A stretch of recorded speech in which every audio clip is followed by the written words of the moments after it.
时间得过真紧，在地新闻，过来讲一条政治的新闻。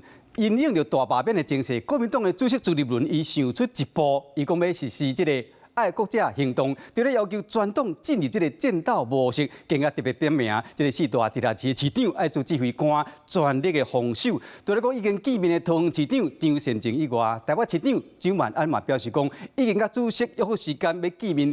讨论战术啦，是讲今日都有一场宗教活动，两人差不多5分钟，前后到现场无见到面。出席竞标活动，甲真久无看的前立院院长王金平徛做过，台北市长蒋万安是笑甲真欢喜。市政总质询结束了后，心情是介好，不过休困的时间是无济，因为罢免大战就要登场。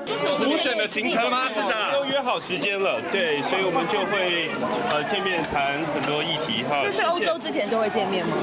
哦，是的，是的。已经约好要甲主席朱立伦开会讨论对策，不过两个人喊的共场活动煞无演共台，蒋万安致辞了后就离开，伊前脚才打走，朱立伦后脚就到会场。话题原来是罢免对策。各县市长的部分，那尤其我们4大直辖市长，那除了我已经见过了张善政市长，那蒋万安市长、侯友宜市长、卢秀燕市长，我们都有联络了，那很快都会跟大家一一来见面。昨日中常会才下令启动爱国者行动，要求全部的县市首长做指挥官。那守护选区内立委嘛启动区域联防，头一站就转来到主场桃园，甲市长张善政见面。伫咧面册铺相片讲进度有咧杀，当中用规划地方宣讲甲大型造势，嘛要接咧登场。各县市或者是各战区的一些活动，那我们分别都有表定的日程。